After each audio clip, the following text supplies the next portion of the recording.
So, based on what you know, how would you envision expanding this coalition? What could we do? We had Loretta. I would like to invite, for example, Monday we're having a health fair right outside, out there in the park, from 3 to 7, okay? But of course we're partnering with a lot of the agencies that we partner with, and we're inviting them out there, you know. So, and I know, we know that at that event, our director will be there. Yeah, we know that perhaps, hopefully, our CEO will be out there. And I'm thinking, you know, maybe because Alicia and I can't. We always have to get we have to get permission to get on, right? Yeah, But right. we know that we have properties. We know that we have even residents. Yes. You know, Didn't work, so you'll know. Well, you can analyze it. Maybe the season wasn't right. Why didn't it work? But that doesn't mean we don't try it again at a different time. Maybe the methodology might be a little bit different. But everything you need, you guys already have it. You just need to work it together. So I want to go back to Kate's question about how does one become a member of the coalition? Go back to page 12 in your handouts. So essentially, almost anybody who supports the mission, they can show up. But when they show up, it's not just, well, I'll just come in anytime I feel like it, and I'll just do whatever I want to do. We have to be on one accord, and there are some expectations about being a part of being the coalition member. So you can see at the top of that page, it tells you what Bethel will be responsible for. And then down in the numbered part of the page, it talks about what the expectations are of a coalition member. We personalize it to what it is you can do. You're not locked into this. This is what was turned in for grant purposes. But depending upon your sector, you may end up doing more, or you may end up doing less. The only part of this that's not going to change is what our responsibility to you will be. Good. So, for example, on that number 1, I want to be a member of the business sector, but I don't want to be the leader. But I want to help. So, okay, that's good. So that's just there for you to see. And you can just make yourself a little note that you can modify what your responsibilities and expectations are. Now go over to page 14. So here is where I want you to think about, and I call this each one. You've heard of each one, reach one? Well, I don't want you to just reach one. You need to reach 2. I really believe in the principle of multiplication.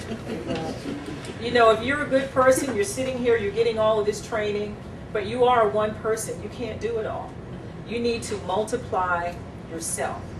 Not reproduce, but multiply. Okay. If Melinda, you come along and we're partnered together, I get knocked out, it's just you. So we're back to where we started from. Yeah. But if I get you and Paul, and I get knocked out, so now you're replacing me, and you have Paul. So what I want you all to do is think about who are your 2.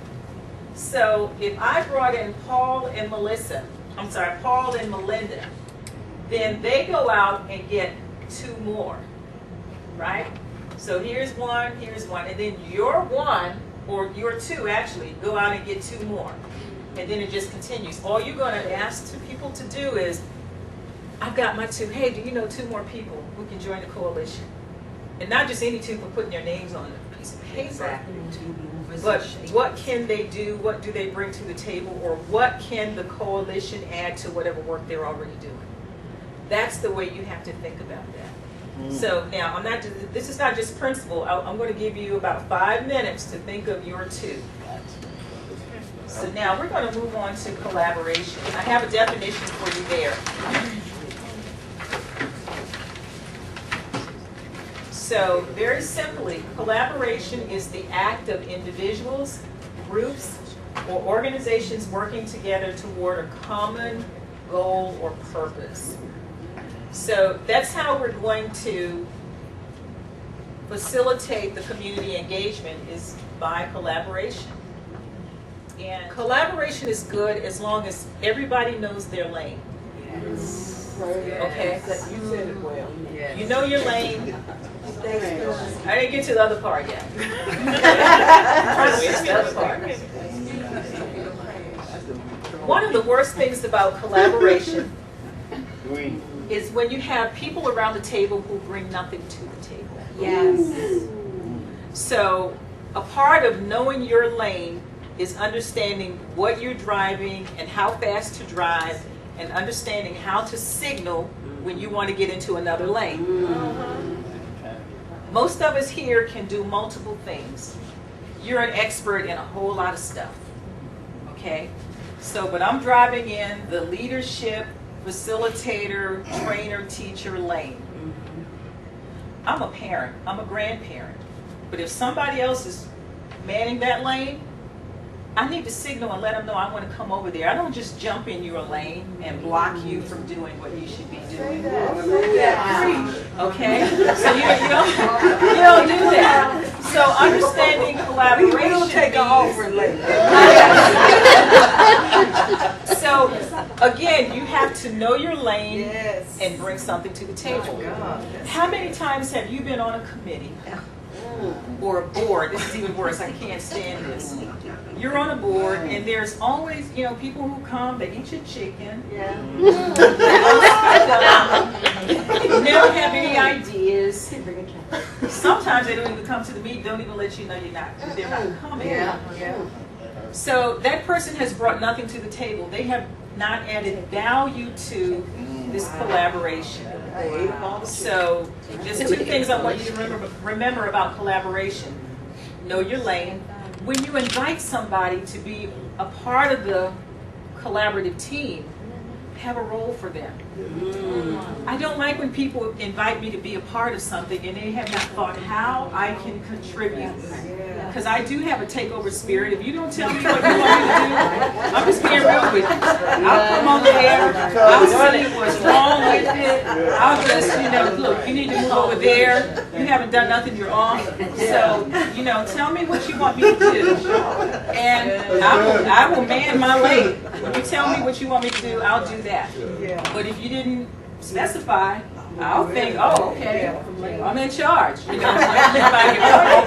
So think about that when you ask people. What are you asking them to do? The other thing is make sure that they are capable of doing that. A part of the mistake that I made in my past of being a leader is the difference between loyalty and commitment and expertise and talent. Okay? Say that again. So- One more time. Just one more time. Say that So again. here's a mistake I've made. Not differentiating the difference between loyalty and commitment and talent and expertise. Because people were loyal to me and committed, or loyal to our church and our calls or whatever, I appointed them as a leader over something that they had no skill, no expertise, no training, and no interest in.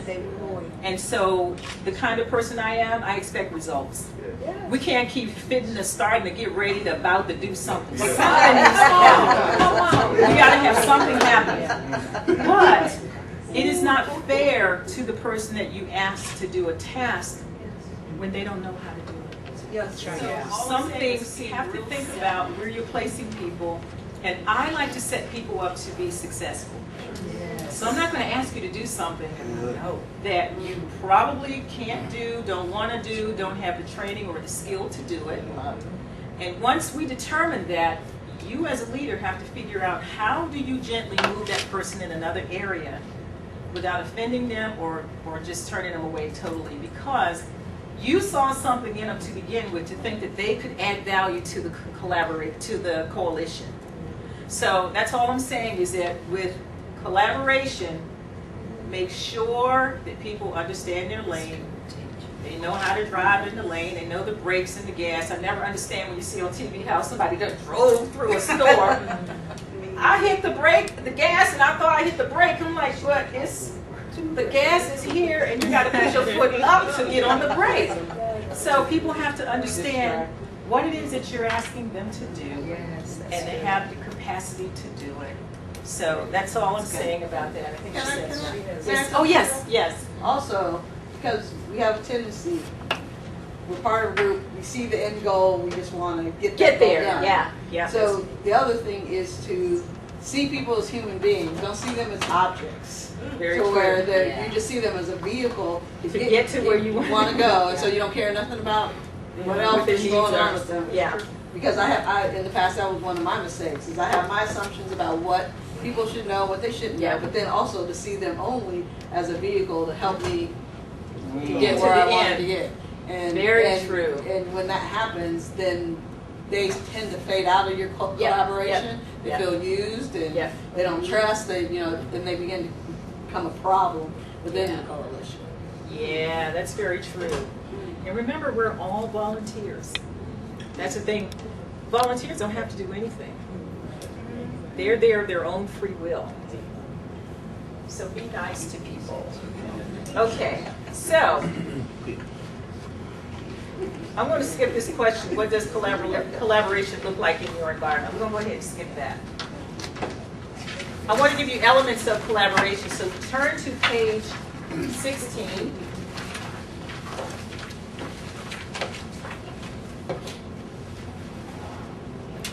So collaboration has 8 phases or 8 elements. So the first element is awareness. People who are going to be a part of that collaboration, they must know the mission, the goals, and the strategies. What are we trying to do? What do we want to do? And how are we going to get there? That's the mission, is our purpose. The goal is what we want to do, the strategies, and how we're going to get there.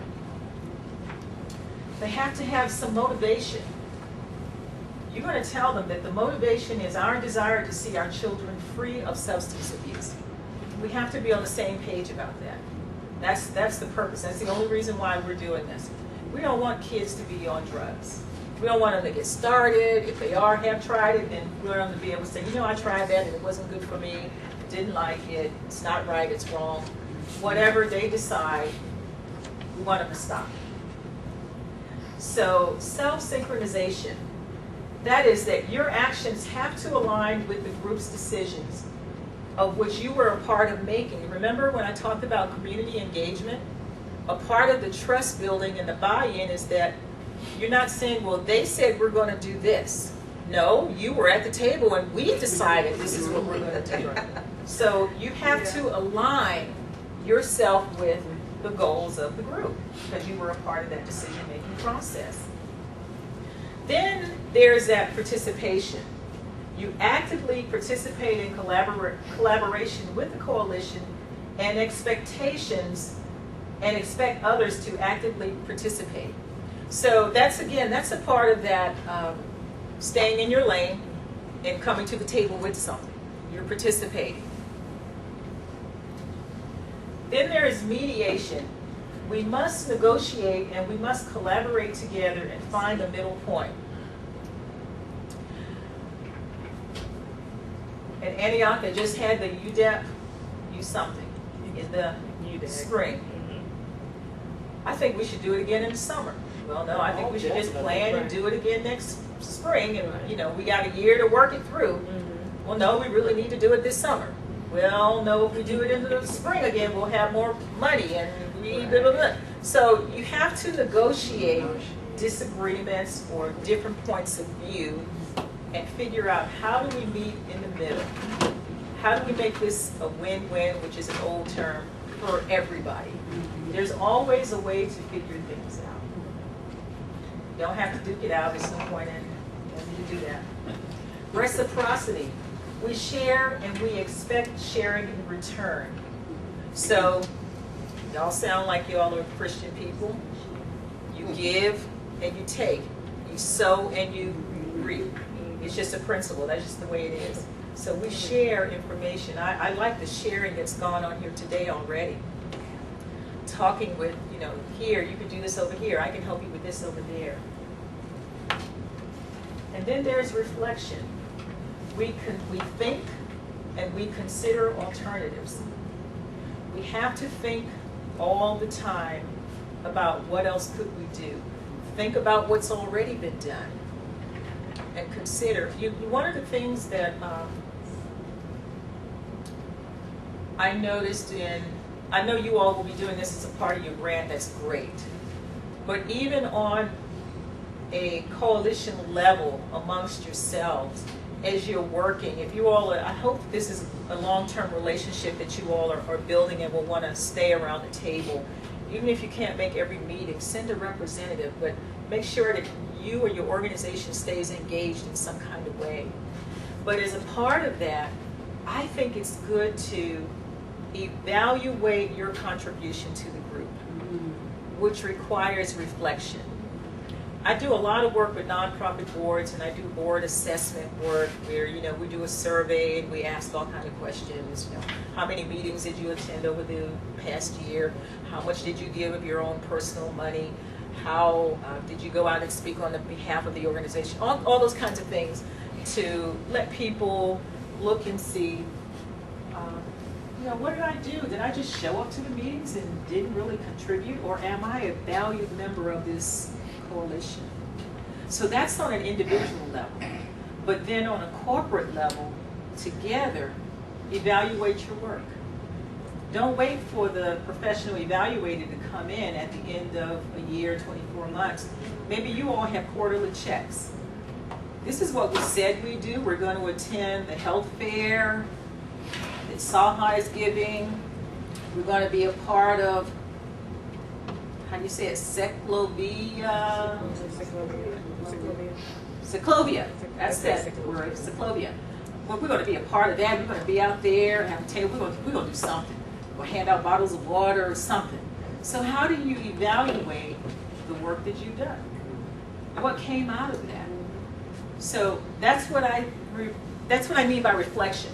Let's think back over what we've done, and maybe that's when you regroup. If we were not as successful as we thought we were, well, why weren't we? What happened? Was it raining that weekend? Somebody not come through and they said they would, but they had a legitimate reason for not doing so. Whatever the case may be.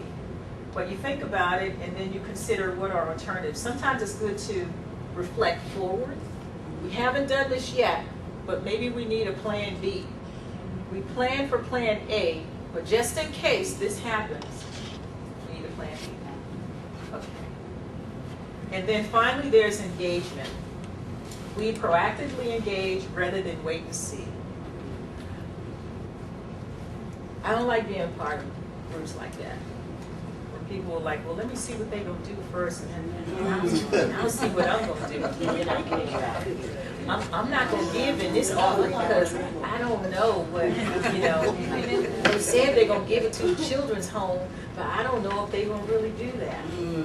I'm just going to wait and see first. Elements of collaboration. See yourself in all of those. Questions about collaboration. What's missing from that list of elements? Anything?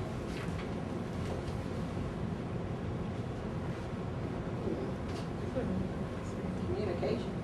Oh, that's a good one. Clear communication is good. Yeah, that is not there. I would definitely add that.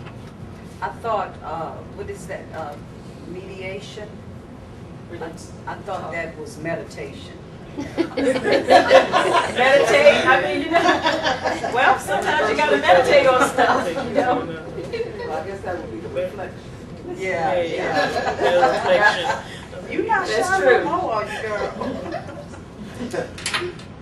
And I also, as you were talking, Dr. Dorinda, I wanted to say that now that the 12 sectors are locked into place, yes. these are excellent for even the 12 sectors. True for the whole coalition, but Yeah. for those who have said, I am going to be a sector representative for drug-free communities, I believe these elements are necessary for them as well. And I think even though at a national level, they know that those sectors are always changing because Right. people die, people move, all kinds of stuff. But when there is elements set and locked into place that are thought about and reviewed, then it will keep you locked in place. Right. You're not And- in to wait and see, but I'm in for the long For the haul. long haul. It's continuing. Mhm. You can't say that, well, yeah, I did the participation part. It's a continuous will, always being Wow. aware of what is our mission? What are we trying to do? Loretta. The one thing I think, I guess because we do a lot, this is like, I guess either dedication, commitment, because like we have meetings, everybody's all pro this and pro that, and then you have someone like one of the main players that just maybe drops, pulls out, and just, you never hear from them again. It's like, man, we're collaborating. We need every part of it. Right. And then if you just don't show up, or, I mean, it can ruin the whole, it could ruin the whole, the whole purpose, the whole, so, commitment, I think, is something that, Absolutely. that's good. Because I get really bummed out when people don't show up. I mean, I cry. That's big. Don't take it personal. Bishop Alexander? Yeah, I think that you've already talked about this when you were, preaching about, but I would add into that, competent. Yes. Yes. And I teach a lot about teams and team, the value of teams and things like that. And one of the characteristics that oftentimes are lacking is competency level of the people that we have on our team. Yeah. Yeah, you really do have to evaluate that, understand it, and figure out what are you going to do about it. Because as Pastor Leslie said, you have to care about the people too. That's one of the hallmarks of a leader, is that you care about people, not just seeing what they can do and what they bring to the table, getting you to your end, but care about the people, but understand, okay, if you can't fold the towels right, but I do need somebody who can vacuum. How can I ask you to do, can you do that for me too? And then you ease them out of folding the towels. We're not going to wash them on the day that you're there. I've had to figure out all kinds of things. We're going to wait until you leave. I have a question. Where would chemistry fit into that? Because we are working with people, and I'm just hearing these 3 C's: competency, chemistry, and character. Where would those fit in the elements? Because sometimes when you're working and dealing with people, and I know this both from a pastoral perspective, sometimes your chemistry ain't there. Can the chemistry affect the work of the coalition? It does. It can. I think that's one that we would need to add. Because I would think also it depends on the maturity level of all of us and your tolerance level. There are some, let me see, I was going to give you an example. It's got to be a good example. I think, well, let me just use myself as an example. I think with age and experience, for me, I can tolerate almost anybody and anything. Yes. Because I have learned how to adjust my own behavior to the people I work around. So, if I'm around somebody that's a little bit too chatty, they just love to talk. For me, it's real, like I told you, I'm task oriented. I want to get the work done. And when I'm at the bed and breakfast, I have another friend. When it's just me and her, and we go out there, we don't stay together. She take one side, I take the other side. We get that whole place turned around, cleaned up, and ready for the next group to come in. We have had teams of 6 women, or a team of 6 women, to clean just 6 rooms. All of them got 1 room.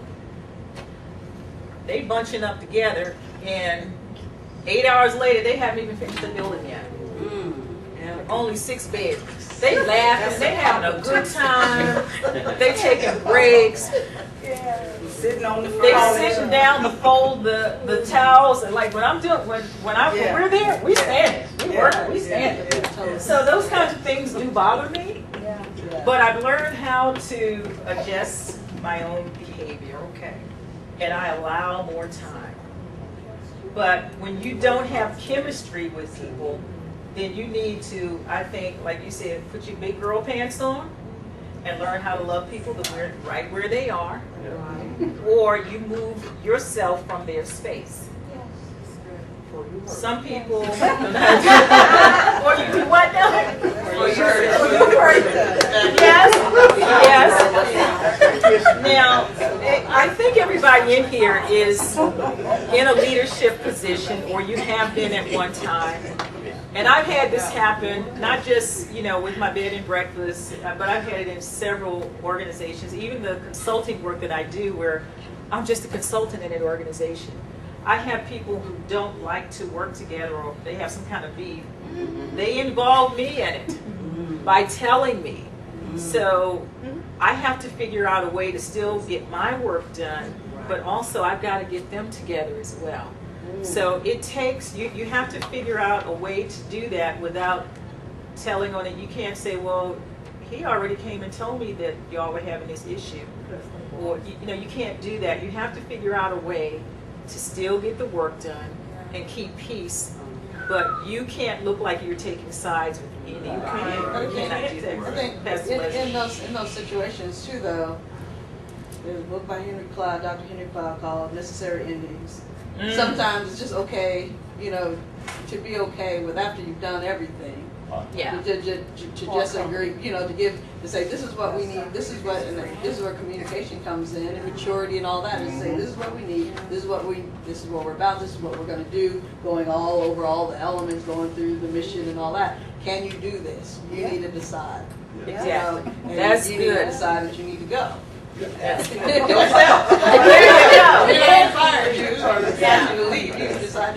that is so true. Right, you make the decision. Yes. It's got to, here are your options. Line up with what we're doing. Or we love you for what you've contributed. Thank you very much. We'll see you in the by and by. Because after so long, I think that's the part that hinders a lot of coalitions, that there are disagreements, there's stuff going on, and then you can't move forward because you're stuck dealing with all these personality issues. And so what's more important, the personality issues or the cause? The cause. Yes. So it's, and I guess we, especially as Christians and all of that, is to recognize that it's okay to say, this is the relationship. Right. I mean, that's okay. And it's hard. It's hard, but it's necessary. It's necessary, yes. But the hard part is knowing when that goodbye should be. Right. Right.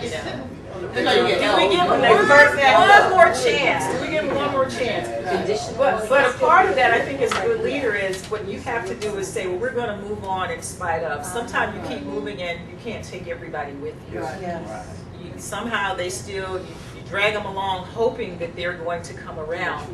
But then one of the things I've seen is when they begin to affect the work of the coalition by dragging other members down. Doing too much talking and influencing other people, trying to get them on their side. And then that is when you do have to do the hard work of a leader and say, this is unacceptable. And what I do with employees like that, I just give them a different job, have them do something that they're not used to doing. In other words, what I'll be doing, like, look, don't know one monkey gonna stop this show. You can act the fool and do whatever, we're gonna move on. Now, since you acting up, you go over here and you clean this and do whatever you got to do. It's not such a big thing that's going to stop the work from happening. But I just really want to get their attention, let them know we need to get on board with what we're doing now. I understand right now you're not in that place. I can't make you get in that place, but we need to move on. But and in the meantime, go over there and mess with the cops. Go mess with the cops. Good deal. Okay, so we're going to move on to the next point here. So, on page 17, we're going to talk about an elevator speech. Because you all come from different sectors, we all have our own strong opinions about everything. but we want everybody in the coalition to speak with one voice. We want everybody to kind of say the same thing. So we're going to come up with an elevator speech. And so when we say an elevator speech, what we're talking about is simply a short speech that is a description of what you do and why it's important. An elevator speech should be able to be delivered in the time it takes to ride a short elevator ride, 30 to 60 seconds, and I like to say 30 seconds, but definitely don't go over 1 minute. It should be an overview of your organization, or we'll say the coalition and its programs and services, and it should grab a listener's attention and make him or her want to know more, or want to be a part of what you're doing, or maybe you're simply making them aware. There are different goals to an elevator speech. So this is what your elevator speech must contain. And I think I've got a couple of pages in here, but I'm gonna get past a lot of that real quick. So your elevator speech must contain a hook. And this is when you open your speech with a statement or a question that piques the interest of the people so that they'll want to hear more. So it's got to be something compelling. Oh, did you know that kids between whatever and whatever in San Antonio have tried marijuana? That could be an opening speech or your hook. It should be about 100 to 150 words, but again, it should not go longer than 60 seconds. However long it takes you to talk. Some people speak faster than others. There should be passion. People need to hear your energy and dedication about your cause. It can't be that, well, you know, I heard that kids in 5th grade are trying cigarettes now. There's no passion behind that. I mean, you know, people talk like that, I'm thinking, are they sleepy? Maybe because my mind goes fast like that. And then at the end, there should be a request. So at the end of your speech, you want to ask for something. Do you want to ask for their business card? Do you want to schedule a time where they can get a presentation, a full presentation about what the coalition is about? Do you want to invite them to a coalition meeting? Do you want to ask them for a referral? Do you know any other organizations that might be whatever? There should be something at the end, a request. So here's a sample elevator speech. I'm going to time myself. Of course, when you time yourself, you put more pressure on yourself to speak. Let me see how many seconds it's going to take me to do this. All right. Hi, I'm Dorinda Rolle, and I'm director of the Impact Clinic, which provides critical health services to low-income children under the age of 2. In the 10 years we've been in existence, our volunteer doctors and nurses have provided checkups, immunizations, and screenings for developmental delays and medication to over 30,000 children. We work on a sliding scale basis that covers 70% of the patient's cost. We're the only clinic of our kind within 10 miles, and we serve more than half of the area's low-income families. Parents tell us if Impact Clinic didn't exist, their children wouldn't receive the care they need. That's why we're always looking for new partners. I would love to tell you more and give you a tour of Impact Clinic. When would be a convenient time for you? So that took me 48 seconds, almost 49. Wow. So, and I think I was talking kind of fast. So we're going to work on an elevator speech for Bethel Prevention Coalition. After you come up with your elevator speech, we're all going to practice. And then, who said who said that? I heard that.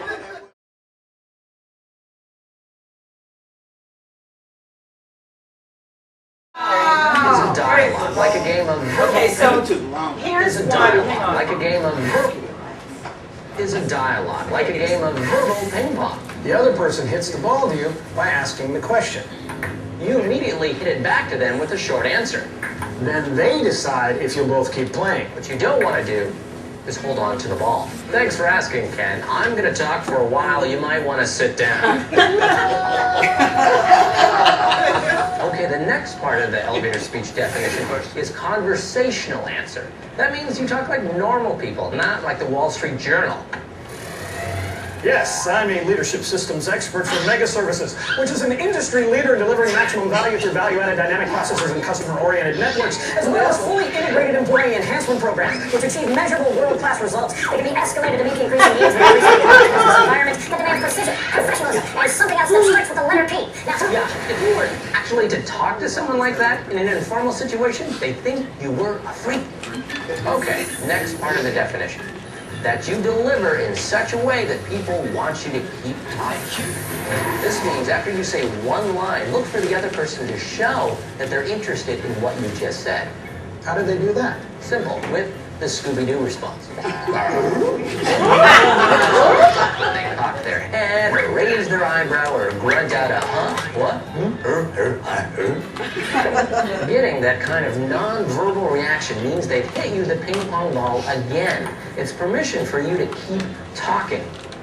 Note, Scooby-Doo is a registered copyright of Hanna-Barbera, and our parody reference cleverly avoided any actual images of the real Scooby-Doo, instead substituting a rather pathetic picture of Brian in a generic Great Dane getup. Thank you.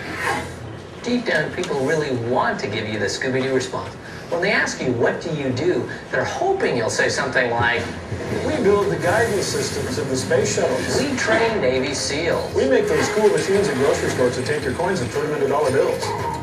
Now, your answer may not seem as cool, but come on, your job is still sexy. And people are into it. They've experienced what you do, or their company has bought your company's products, or theoretically could buy them. Remember, they asked you the question because they already found you interesting. So don't stop being interesting when you talk about what you do. And you do that by following our simple elevator speech formula.